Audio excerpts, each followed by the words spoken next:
do you get when you combine a fantastical world, talking animal people, and an epic clash of metal and magic? A really crazy dream?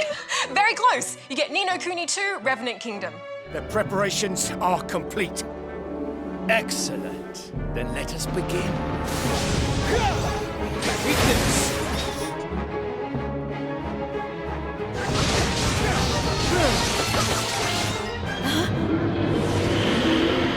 Developed by Level 5, Revenant Kingdom is a third-person RPG and a sequel to the first Ni No Kuni, Wrath of the White Witch. Now, having not played the first one, I'm a bit worried we're not totally up to speed. If only there was someone we could call upon in our hour of need. Look no further. I couldn't help but overhear you need some nuggets of Ni No Kuni knowledge. Oh, thanks, Darren. Could you tell us what the first game was about? You know, just so we're all on the same page. But no spoilers. Of course, Rad.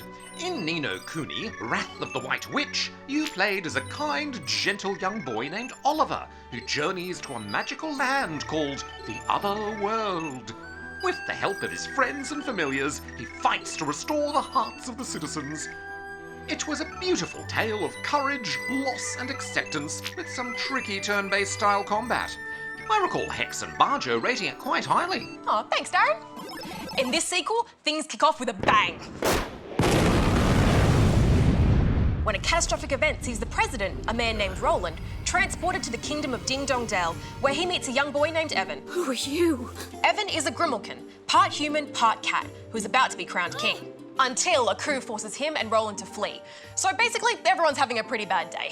Yeah, no kidding. But that doesn't keep Evan down for long. After escaping the city, he decides to unite all the nations of the world and form his own kingdom. I'm going to build a kingdom where everyone can live happily ever after. And for someone who's been transported across realities, Roland is surprisingly chill about it all and readily agrees to help the young king. And he'll need all the help he can get too, because the road ahead is paved with enemies. Combat is 100% real time, so you're on your toes at every turn. You'll be juggling between dealing out light and heavy attacks, casting spells, firing from a distance, and dodge rolling out of enemy fire. It really is quite thrilling, and I never found myself getting bored. Yeah, I'm so glad they went with real-time action in this sequel, but after a while, things did start to get a bit repetitive for me. While traveling between locations, you are constantly set upon by all manner of creatures. And while I did enjoy getting to test out new spells and hone my skills, I just wanted to explore the world and it was slowing me down, and I never found these battles challenging enough. Yeah, I know what you mean.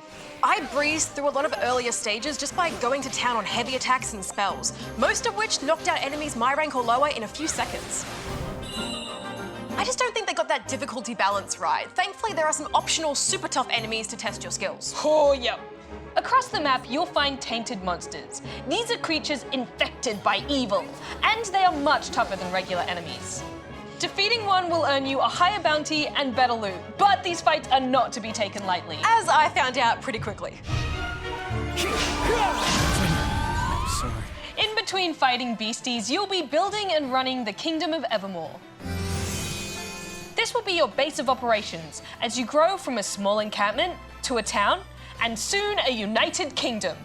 Here, you'll build various facilities that'll supply weapons, food, medicines, and clothes to your people.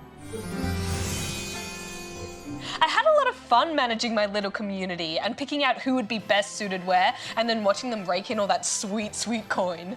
Plus, you'll also be able to research new upgrades and improvements to your weapons, armor, and spells, which you'll need when going up against those tougher enemies. I don't know, I just couldn't get into this management side of things. Like, that's not a criticism on the game itself, because I know there are a lot of people that really enjoy this kind of stuff, but it's just not really up my alley. I prefer to be out there exploring this beautiful world rather than holding myself up in the castle, you know? Yeah, I get what you mean. And it is a gorgeous world. Each location has its own distinct feel. From the arid desert of the Sky Pirates to the lively Eastern-style city where the roll of the dice decides your fate. Oh, I could lose myself in this world forever. Final thoughts, Rad? While I could have done with some harder challenges, I still had fun in Revenant Kingdom. It's a big, beautiful world that's full of wonder, and it has some real-world lessons for spoilings young and old, too. I'm giving it 3.5 out of 5 rubber chickens. Despite not having played the first game, I think Revenant Kingdom stands up on its own really well. I loved it. I'm giving it 4.5 out of 5.